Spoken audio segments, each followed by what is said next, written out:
I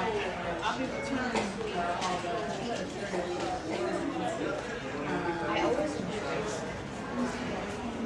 She's over the sunny yesterday.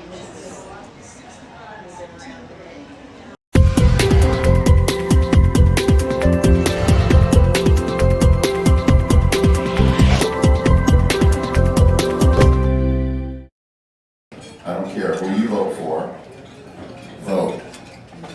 So many people have come to me, family members of mine, saying that it doesn't matter who, if I vote or not, my vote's not going to count. I can stay up here for an hour and a half and tell you the number of elections that have occurred where one vote was a determining factor in that race. So your vote counts. Go out there and exercise it, because there are so many people who have died for that right, for you to have that opportunity to vote. And lastly, because I'm saying that I'm probably getting the hook pretty soon, you're going to hear, and I've been told not to say this, but I'm going to say it. Okay? We're going to keep it in the room, and I think the camera's off. We're going to keep it in the room. I've been asked a lot about the coronavirus and whether or not it's safe to go out and vote and exercise your right. What I've told folks is, it's no different than if a hurricane was coming through, or a tornado, or so forth. States and jurisdictions have contingency plans, and if you are worried about exercising your right to vote because of the coronavirus or any other thing, request an absentee ballot where you can vote that from home. So exercise that right, whether you do it in the polls, at home, or through the mail, but exercise that right. Because so many people, as I said, have died for that right, and you want to make sure that you exercise that, not only in 2020, but 2022, 2024, and I'm only dealing with federal elections, so that's why I'm going on the even years.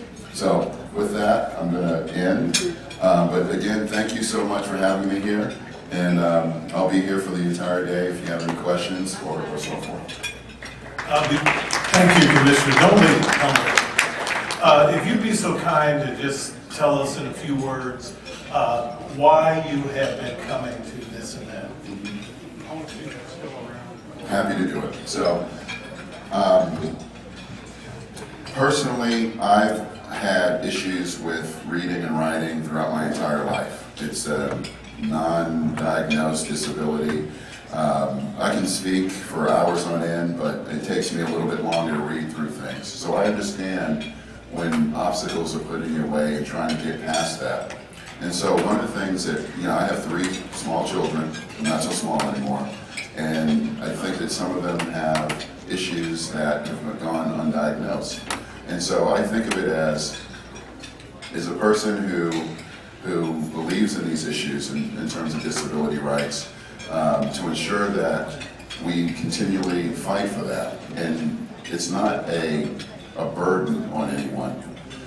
The EAC, through my pushing and through some of the other commissioners' pushings, we had a forum last week on disability rights and security, accessibility, and voting, basically. And so what we were doing is bringing together computer scientists, bringing together disability advocates, and bringing together security advocates to say, we want to make sure that folks can still vote, and make sure the machines are secure, but what sort of things can we do with that? And so I've always advocated for that, for disability rights, and one of the things that I carry around in my wallet, if I can find it quickly, is a disability rights card. And if you want, you can request that through our agency. But basically, this card, which we put together in 2016, lays out what your rights are as a disabled person and what your federal rights are for voting. And I'll just read it really quickly. You have the right to vote privately and independently, have an accessible polling place with voting machines for voters with disabilities. You can seek assistance from workers at the polling place who have been trained to use the accessible machines, or you can bring someone to help you vote. And so I carry this with me all the time to remind myself and others of what your rights are as a disabled voter. And so most of you might say, well, I can't carry that card, or I can't see, and therefore, but I read Braille. We also have this card available in Braille, in large print. And also, lastly, we have it so that if you scan the back of it, it's a QR code that brings that up so you can keep it on your phone. So, use this to exercise your right, because it is a right. And one of the things that one person told me last week was, it's not optional for folks who have disabilities to be able to vote. It's your right to be able to vote. So exercise that right. Thank you. All right. Thank you. Can I eat that?